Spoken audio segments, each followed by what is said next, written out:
It's been 21 days since the Penacony patch 2.0 has been released, and currently we are transitioning from our first banner of Black Swan, my beautiful mother, to Sparkle, the great support unit who can give you 7 skill points. Like, bro, this is game changing. My name is Josh, and let's go over the playable characters we know are going to be showing up in Penacony, as well as who we can recommend you picking up. I know gems are much less scarce than in Genshin. 3 wishes my at, but that doesn't mean all of us can still afford to roll them all, especially if we want to grab some of the rerun characters. So let's first start with the banner that just passed. Black Swan and 2 Fingers were honestly the best combo banner we've seen since we started doing double banners. The absolute damage that Imbibitor Lune can output as the solo DPS is insane. And of course, he does need all of your skill points, but we're literally getting a unit who can help with that exact issue. But more on Hanabi later. Black Swan, on the other hand, is an absolute unit. Paired with some of the best supports and niche units in the game, or even just grabbing some free-to-play units off the streets of Belobog, you can almost make any dot variation team with Black Swan and see much success.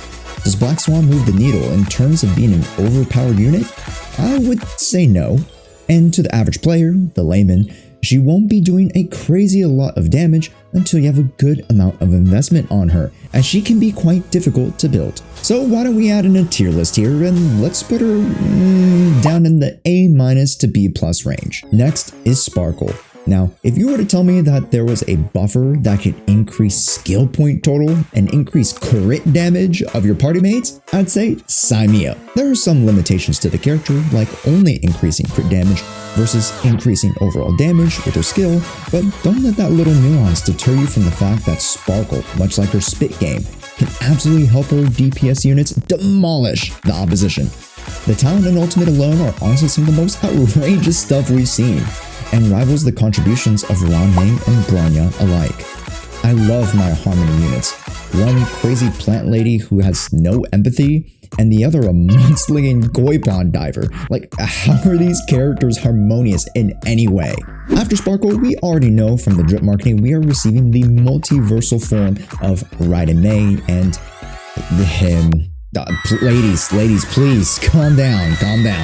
Acheron is tied to the Nihility, most likely, yet from what people have said, and this is obviously me not saying that I've seen any of the leaks or seen footage of her kit, but she is absolutely nuts. If you haven't found a DPS unit that wasn't Imbibitor Lune, and you need some coverage in the electrical department, not that I know that she's lightning, but she could be, then Acheron is going to be your gal. Hands down one of the best damaging units we can recommend from the entire cast of Penacony.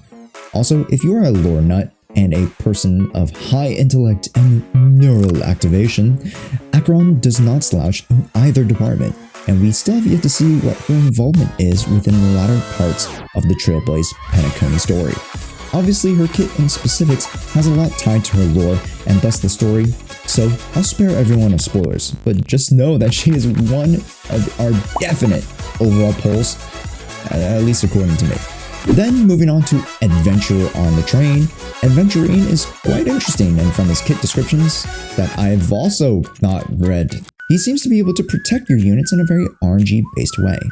Obviously, there are some consistencies within the gamba of his skills, so that you have yet to pick up a good defensive unit. I can also highly suggest Aventurine, as going into later, more endgame content, you'll see many folks opting for double preservation just purely based on the survivability factor, as some of those Swarm and Golden Gear units hit like absolute trucks. So, if you're a lady of terrible taste, because let's be real, ladies, you're feeding into the booba window agenda. Like, there's so many better parts to men, like the shoulders, or like just like the back, maybe, like just anything else. Come on now. Aside from my distaste of Aventurine, he is pretty suave, and for that he gets an A rating for overall pull. Solid defensive unit with a whole lot of personality. And lastly, on the 2.1 characters, Gallagher is aight for a healer. Let's just slot him into the C tier.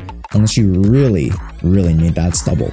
After our first patches of 2.0 and 2.1, we can expect 2 more new units, most likely within the pool of Robin, Firefly, Sam, and either an appearance of Sunday or maybe even one of the Annihilation Gang, as per our tradition of keeping all the main Trailblaze quest banners of 0.0 to 0.2 new characters. Now, if Sam were to show up, I think he would be a great pull for most, if not all, accounts. Although there's not terribly much info on him as of late, the matter of fact is that he's most likely having to do with fire damage of sorts, and this would allow us to deduce that he's affiliated with the particular element, which is really good since we have a lack of great fire units. Topaz is alright for now, but if you didn't pull her and don't really have a great Himeko, you're stuck without any pyrotechnics. So look out for Sam to fill that hole in your team. As for Robin, it is not confirmed what element she will be. However, with her affiliation to the Harmony, you can bet your sweet bibby that she'll most likely become a buffer. We are in the market for an imaginary Harmony character. And of course, last but definitely not least, as for the new characters, we need to talk about Firefly. Now, Firefly as of right now is highly speculated that she'll make her return to the big stage in part 2 of the Trailblazer quest. However, I actually question if she might even be a 4-star unit. Not to say that there's any particular reason, but that's just my inkling, my creator's intuition. So if that's the case, we really can't say for sure within the context of a limited banner that she can be a must pull or not. But again, maybe I'm totally wrong and I come back on this channel and make an apology video to all the Firefly stans. Which is me. I am a Firefly stan. But aside from my bias, that is what I believe so far. So we'll skip over Firefly suggestions for now. Lastly, I did want to go over the rerun banners of the 1.x banners as we are moving into Sparkle and the rerun of Jinyuan. TLDR, he's an okay pull, only if you really like Alejandro Saab will you pull at this point because there's just so many better units. The units that I will suggest to look out for are Luota and Huohuo for their alignment with the abundance. As we know, healers, impactful healers, Bailu, are important. Mei for the Harmony, as she currently, aside from Sparkle of course, is the only limited 5-star Harmony character. Then onto DPS characters in Bibber Lune, who just passed, as well as Fushuan of the Preservation, who might not come back for a while, are both great pickups. And grab any of these strong DPS units, Argenti, Dr. Ratio, Topaz, or Blade, per your account depending on what elemental coverage types you need to clear content. And that'll wrap it up for the banner suggestions overview. Please leave a like and subscribe, because even though you mostly get suggestion videos now, it still matters to me. Comment who you're saving for Penacony, and I might just slide an express pass to one lucky commenter.